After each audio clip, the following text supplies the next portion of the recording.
Lady Death? Really? I swear, man, these pirate names are killing me. As are mech warriors call signs really any better, Yang? Retro burn. Hmm. Let me think about that one too, boss. Retro burn. Okay, there you go. I actually didn't read this line before I made that comment. No, I guess they're not. Very clever, Wise. Hello, Retroburn here, part 19 of our Let's Play Battletech series, and in this episode we are going to repair our blackjack, which we overheated in the last episode. It's supposed to be that battle was pretty much a one-sided affair. No shots from the opposing force connected with us. It's supposed to be we shouldn't have taken damage except for the fact that I got very trigger happy with the new load out of the blackjack that I pulled off an alpha strike, even though the game was warning me that to do so would mean overheating my mech. So now we're going to the mech bay and see what level of damage we've inflicted on our blackjack. There you go. So yeah, everything is, I think, in the red with this one. Okay, so it'll take 5 days and 10,500 C bills. But wait. Before anything else, before all this, I watched my previous episode, and in it I was very much confused about why the chevrons disappeared. I mean, Decker's chevrons disappeared, and now I've figured it out already. So the way the game works is that because it's turn-based, it has difficulty in conveying to the players that hitting a running mech would be difficult. So it has employed this chevron system, which I think is a work of genius. So the thing is, if you move, next turn there's going to be chevrons on your mech, but on the second turn, if you didn't move, that would mean that of course in real time your mech didn't move, so it would be easier to hit if on the third turn the opposing force would try to hit your mech. So if on the second turn you didn't move, on the third turn the game will remove all those chevron pips.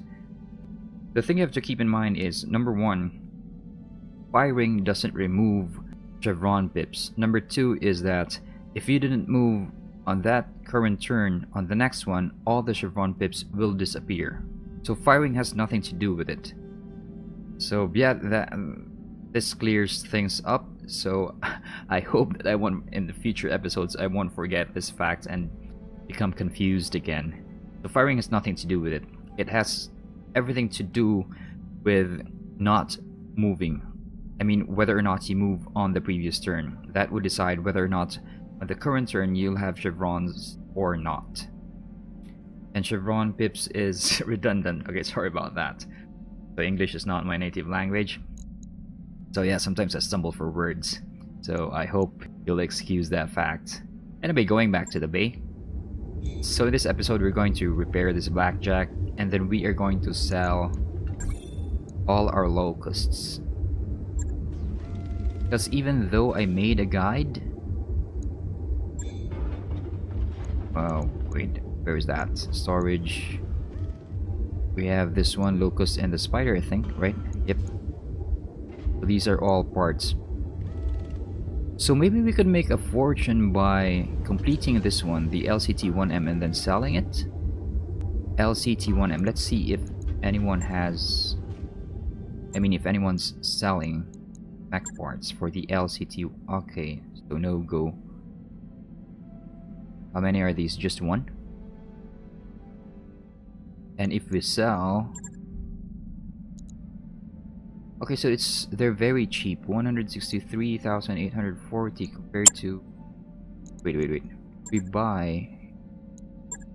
Yeah, buying salvage and then assembling mechs and then selling them would not make for a very lucrative proposition, given that even if you sell entire mechs, they're just going to sell for just 163 and 266. We're not going to sell a spider, of course. This is just going to be reserved if in case our what do you call this? The panther kicks the barn. Kicks the bucket. How do you say that? Bites the barn? Kicks the bucket? Anyway, so yeah, even though I did make a Battletech pilot skills build guide, and in it I said that in this experiment I'm going to always use a locust, I think that's a very flawed idea, because the more I read the more I read posts in the official forums, the more I learned that even though in the tabletop game light mechs have a place in the game, but in this one, because you're just limited to a 4-mech lance, light mechs really do not have a place in the middle game to end game, given that every mission is going to be a skirmish of attrition. So of course, because this is a sci-fi game, there's no healer. You're not going in there with a cleric. You're just going in there with essentially walking tanks. So light mechs would become obsolete later on in this game. Maybe they're going to change it in the expansion. Maybe they're going to introduce a DLC that will, I don't know, widen. I mean, that has maps that are larger than the ones here. But because of the very relatively small maps in this game, there will always be times where your light mechs can't help but, you know, get trapped and go toe to toe with all the mediums and the assaults the game throws at you. So yeah, locusts are going to go out every time we assemble one. We're going to sell this, but we're going to keep the spider just as a reserve. And then one thing I've noticed is that our blackjack, which now has an AC5, overheats very often, so yeah, we're going to refit that one. What about the Shadow Hawk? Can we do a refit?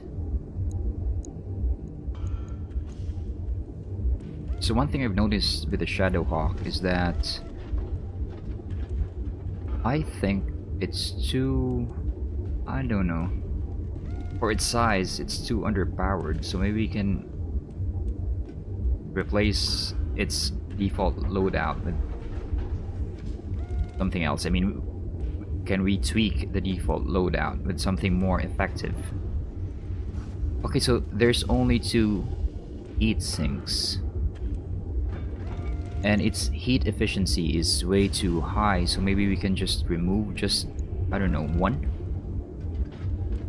and then replace that with a, we'll max out the armor in the left leg, or maybe add more weapons. So yeah, let's remove this. And it's removing it, reduces its heat efficiency, but it's still very heat efficient. So maybe we'll just remove both. And then now that we've got 2 tons remaining, 1/2. Just what, ballistic, right?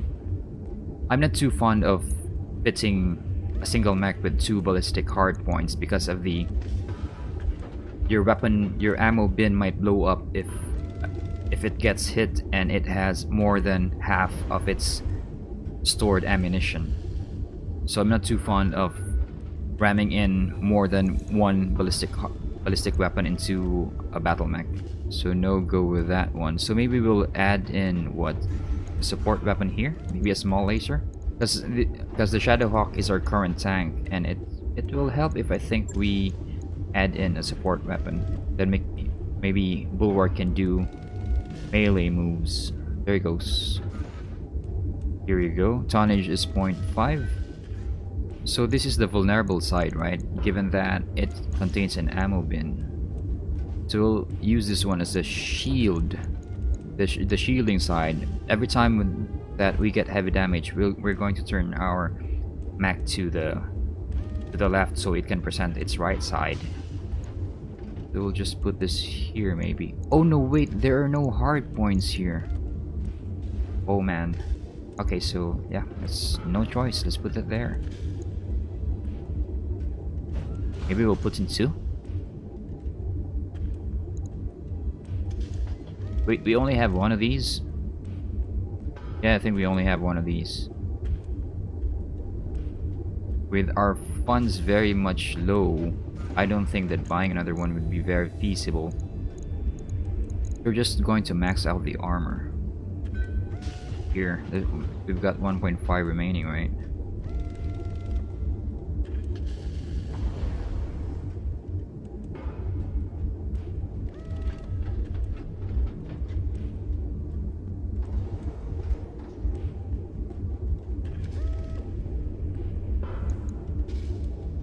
And then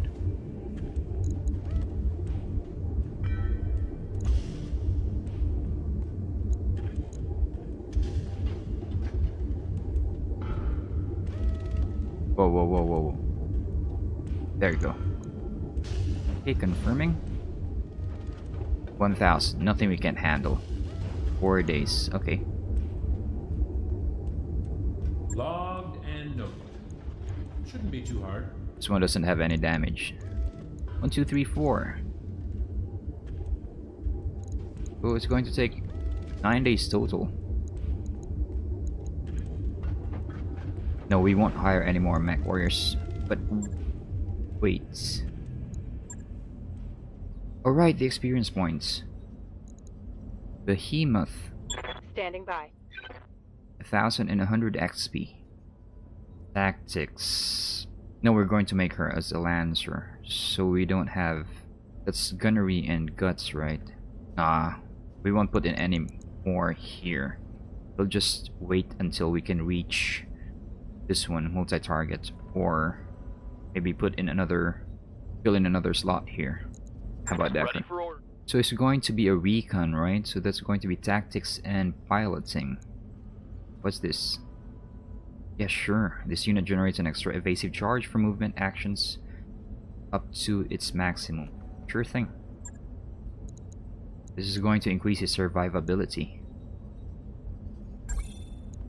Training complete. What can I do for you? Which is going to be our sniper, right? So that's like tactics and gunnery. I actually forgot what role I was going to put Glitch in. So Glitch is going to be our skirmisher, so she's going to have gunnery 8 and piloting 5. But there you go, we can afford this. Mech warrior training complete. There you go, with 300 experience points. We don't have anything that we can afford, so we'll move on to Medusa. But yeah, we didn't take this one in the last episode. Then Retroburn is going to be our striker, so he's going to have gunnery 5 and tactics 8.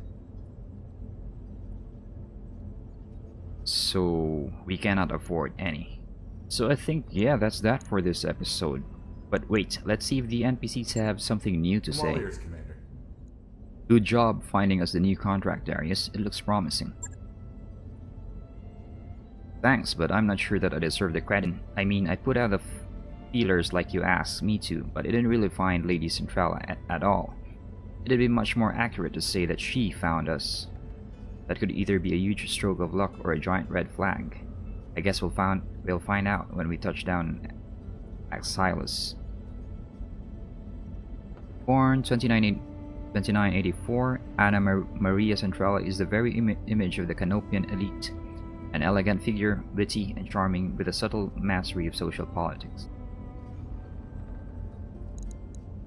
I think we've already covered these, I think. Sure, yeah, there you go. Yep, nothing new there. Catch you later, Commander. So every mission Commander? we should check out these NPCs. Maybe if they've got something new to say. Feeling any better about our prospects now, Yang? Sure, I guess. It's hard not to feel better after a chunk of your debt has been cleared. That said, I wish it had happened in a different way. I don't like bowing to royalty in the best of times, and I'm not sure that I trust Lady Centrala. Hell, I don't trust any noble, present company accepted. But that's why we have a division of labor, isn't it? I don't have to like Lady Centrala, or even pretend to. As long as I go on fixing battlemechs, I'm golden. Hey man, I feel you. So I don't think these saved in the... I think we read all these. Come back anytime. So now we're going to Sumire. Yes, Commander? You got any thoughts about working for Lady Centrella? Oh wait, she's got something to say. Well, I've got to hand it to Darius. He did it. The Exo found us a client. Whether she's what she claims to be remains to be seen. But she's a client, and she has money. That's a start. I think she's rich. That's the only qualification a client needs in my book. It's funny, there was a time when I'd find working for a Centrella unthinkable.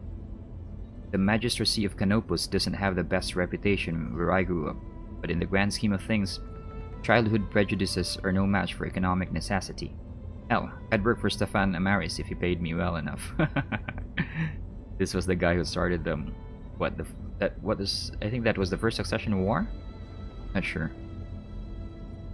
Born 2717, died 2779. As president of the Rimworld's Republic, Stefan Amaris expanded the Republican army and placed Republican agents in key positions throughout the Star League.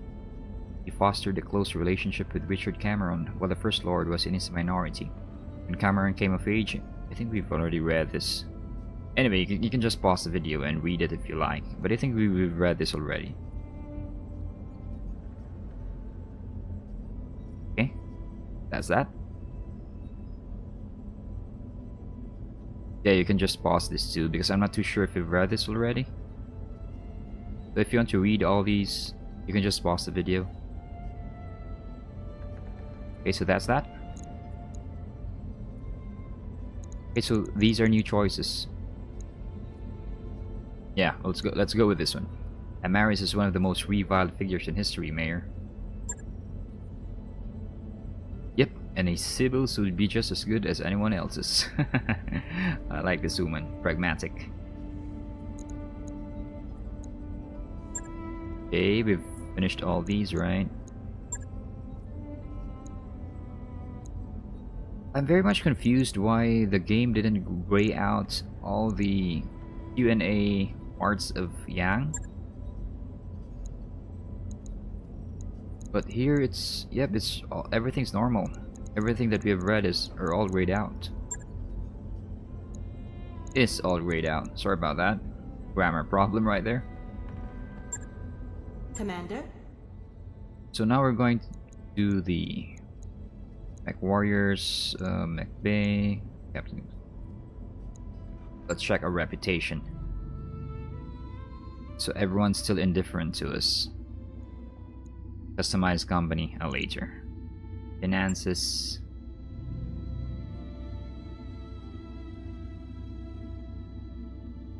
Okay. So yeah, we really are in the red because... I mean, we still have a lot of money, but... if this goes on... This is going to slowly eat this pool up. We're going to... yeah, Darius to see the contracts.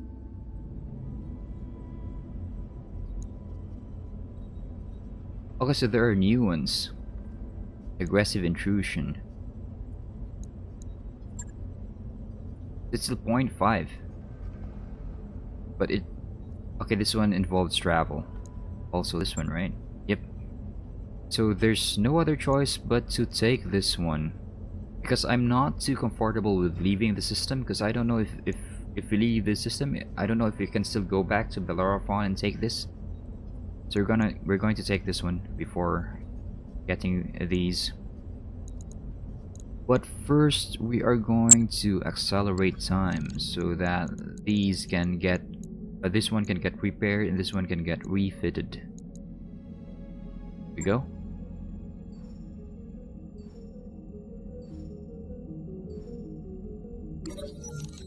Okay, so there's an event. Extension. Banging noises draw you to the shared Mech Warrior barracks, where you find Medusa. Yeah, that's the new guy. Disassembling one of the Leopard's internal walls. What the hell? There are already several panels neatly stacked beside him. He pauses, then explains. There's a few cubic meters of dead space back here. I'm making room so we can stretch without hitting the bunks. As reasonable as this sounds, the banks aren't going to like you modifying their property.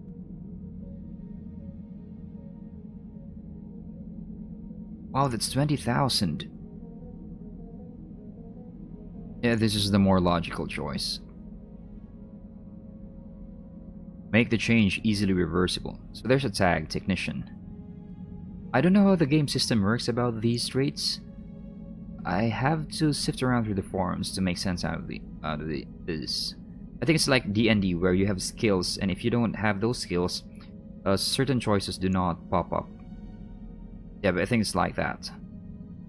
To make the change easily reversible, let's pick this one.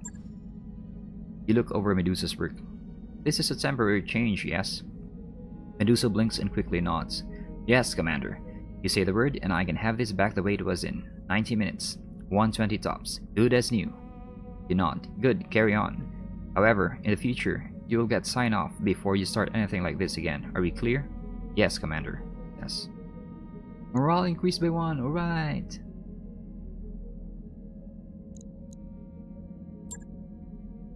Okay, so that reflects there, right? Customize. Wait. Finances. Oh, it still has a negative 2 effect. So I don't know how the +1 figures in the grand scheme of things. Anyway, let's go back to the contracts page. Wait. We haven't finished refitting the Shadowhawk. There you go.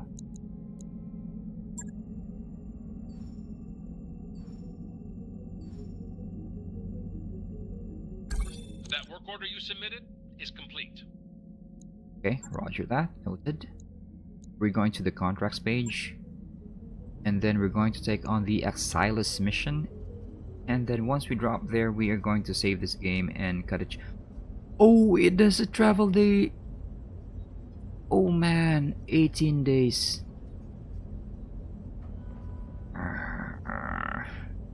So, yeah, I forgot about that tip I told you guys about. Never exhaust all the repair days. I mean, all the days needed for the repair and refits. Instead, do check that your available contracts do have a certain time what do you call this, requirement involved, because say, like for example, the Shadowhawk and the what do you call this, the Blackjack repair and the Shadowhawk refit had a total of 9 days. We could have just traveled, and Yang and his crew could have just what do you call this, done the repairs while in transit. So that was going to cost us. That's going to cost us dearly. So I think we're going to land there, cut this video short, and then I'm going to save, and then maybe later, in between episodes, I'm going to make it so that I'm not going to spend all those 9 days in idle time. So I'm going to put in those repair and refit instructions, and then travel to Axylus, and then I'm going to start part 20 there. So the reward is a hefty 1,152,000 sea bills. Salvage is 3/14. Description says travel to Alloway and dock with the jump ship you find waiting there. It will carry you to Axylus, the pirate moon where the Argo crash landed centuries ago. Further details on the job will be provided upon your arrival. I haven't found any mention of Axylus in our star map, Commander. It appears to be a completely uncharted system. Makes me wonder how Lady Centrella knows where to find it, but it isn't my place to ask. We'll save here, because I'm going to save Scum if ever it won't allow us to travel back to Bellerophon. Maybe we can take... But wait, these two do involve travel to another system. So yeah, no choice I guess. So let's just travel there, see what cutscene pops up. Roger that, Commander. Course plotted.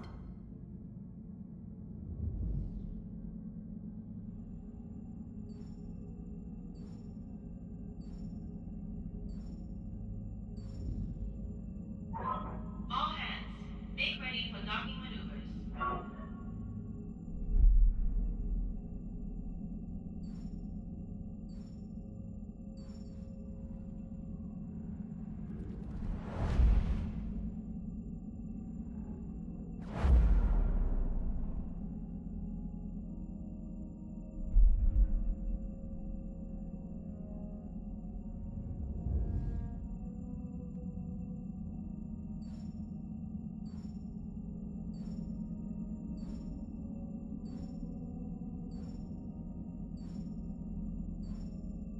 Ready to go over financials whenever you are. Yeah, the countdown of doom is ticking down to 0. 425,140 left. We need that 1M. We need that 1M bad. So yeah, we're still going to go with restrictive.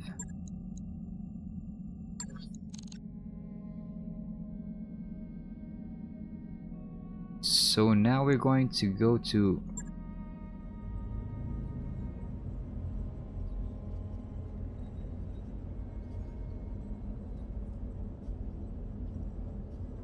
so we can now travel to Alloway and dock with the jump ship you find. Carry you to Axylus, the pirate moon where the Argo crash landed centuries ago. Further details on the job will be provided upon your arrival. So yeah, we need that money. We need that money bad. Travel to Alloway just one day. This is what I mean about not spending all those repair time idling by. Yeah, sure. Commander, I'm setting a course for Lady Centrala's jump ship. It's strange though. This moon it's taking us to, Axylus, doesn't appear on any of the maps. That has been mentioned already. Which leads me to wonder, where exactly are we going? How do they intend to get us there? Uncharted space. That was one hell of a rough ride. My stomach's still doing somersaults. That's because this crazy bastard used a pirate point to get us here. If it suffered a misjump, as our stomach would be the least of your concerns. The leopard could have gotten him irreparably mangled. Hell, we could have been irreparably mangled. The cautionary holovids they showed us at the academy were the stuff of nightmares. Pirate jump point. Non-standard jump points that exist inside a system's proximity limit. Pirate jump points, or pirate points for short, are hellishly difficult to navigate because they tend to be much smaller than standard jump points and are also subject to the effects of planetary gravitation. As a result, the odds of suffering a misjump and attempting to use a pirate point are high. Okay, so we have 3 choices right here.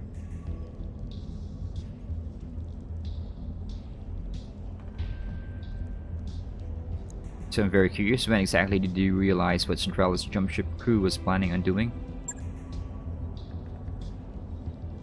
As we were on our approach to dock with the jump ship, it was way out of position to use any legitimate jump point. Putting 2 and 2 together, I could guess at what they were going to do. Here's the million C-bill question, Mayor. Why didn't you say anything about this before we jumped?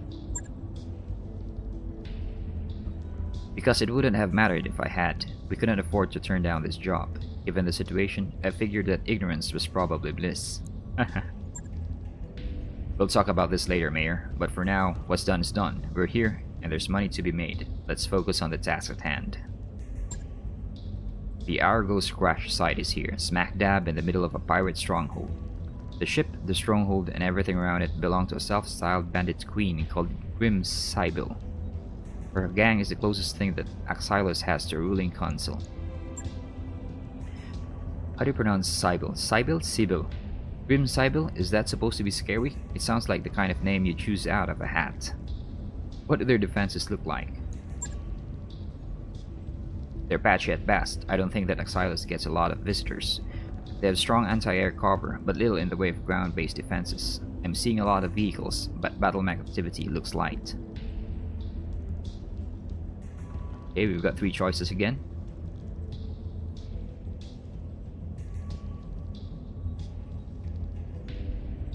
Define light battlemech activity. What are we talking about exactly? I can't put an exact number on it. All I have are surface scans to go on. From what data I do have, I'd expect the pirates to be able to field the full lance of light battlemechs, all of them in poor repair. There are mixed reports of something bigger. That'll be Grim Sybil's mech. I don't have any information on tonnage or armament, but given the shape that everything else is on Axylus, I imagine it's being held together with chewing gum and baling wire.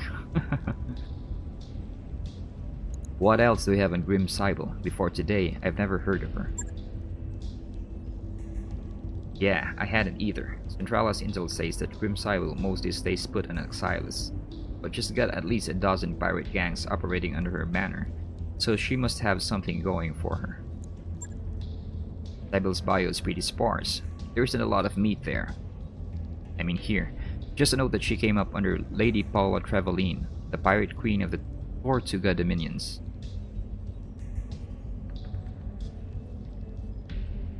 I guess that's impressive, having a personal connection to Lady Death and all.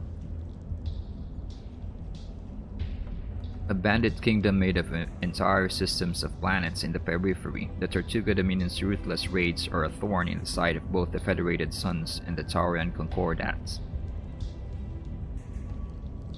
Paula Trevelyan was born in the pirate kingdom of the Tortuga Dominions and rose through the ranks to become the supreme leader of its legions in 3015. Her reputation for bravado and cruelty inspires devotion in her followers as much as it does fear in her enemies. Lady Death? Really? I swear, man, these pirate names are killing me.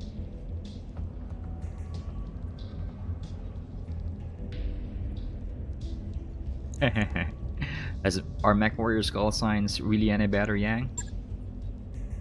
Retroburn. Let me think about that one too, boss. Retroburn. Okay, there you go. I actually didn't. I didn't read this line before I made that comment. No, I guess they're not. Very clever, Wise. Now knock it off. Darius, is there anything else worth mentioning in that file? Or can we get back to talking about the mission? Well, it looks like Trevelyan and Cybele had a falling out. That's not terribly surprising, given the Pirate Queen's track record. Cybele managed to survive somehow, good on her, and she's been living on Axylus ever since. The rest of the report is just a rap sheet. Apparently, our bandit queen has racked up an astonishing number of kills over the years, mostly against merchants and freighter crews, but kills all the same. She likes to get her hands dirty. She knows her way around a battlemech, and that's all I've got. So the pirates have vehicles and turrets, maybe a few battlemechs. Got it. Keep going. Okay, so this would be, this could mean very bad news for Decker, given that maybe they have long-range missile turrets. If they have generators, we're going to have to find it fast.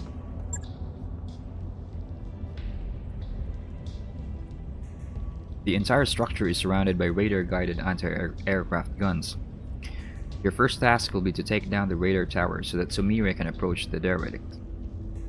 After you've secured the crash site, she'll dock with the Argo and drop off the engineering team.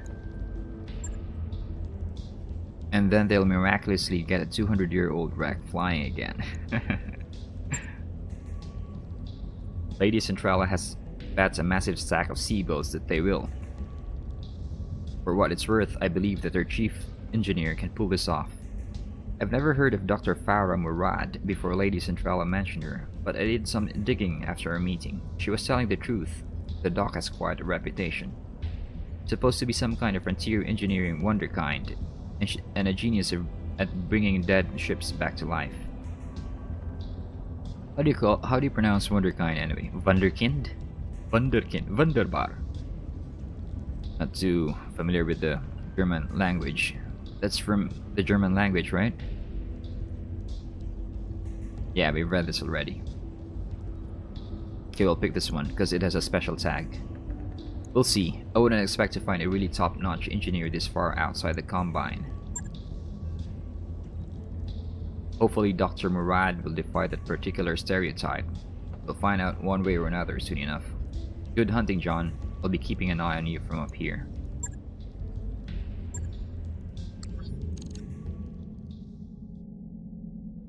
You know, I've been thinking that because Retroburn is immortal, your main character is immortal in the story, he cannot die. Maybe we'll just, you know, interchange them, but yeah, I like to live on the edge, so we'll go with these. Okay, so let's deploy. Oh wait, so now it has risen to 1.5. I thought it was just a 0.5 mission. This is the most difficult yet. Yeah, So let's deploy.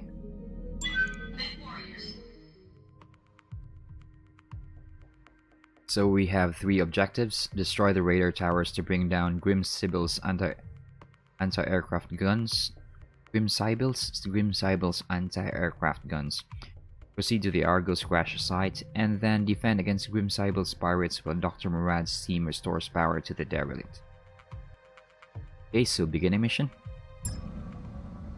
Command interface initiated.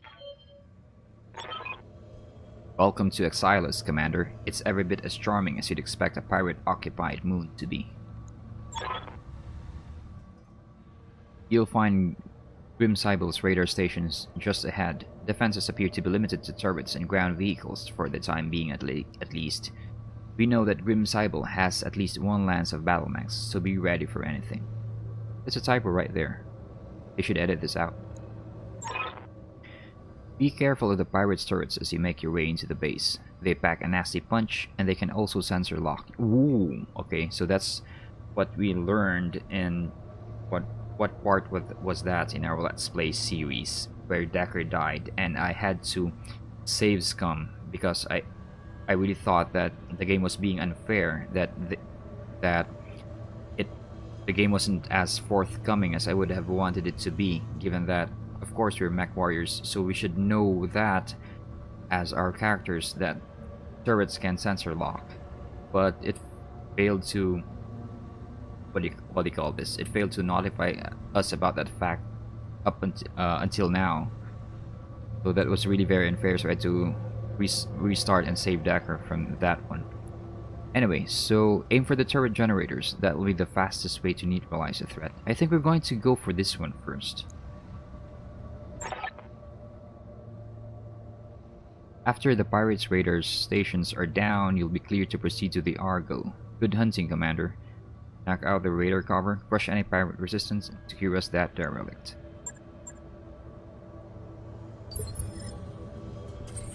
Okay, so I'm going to cut part 18 right here. And in between this is part 19, right? Part 19 right here. And then between this and episode 20, I'm going to go back and order the same refits and repair the blackjack, but instead I'm not going to spend all those days idling by, but instead I'm going to travel here so that the repairs and the refits will occur as the Leopard is traveling from Bellerophon to this system.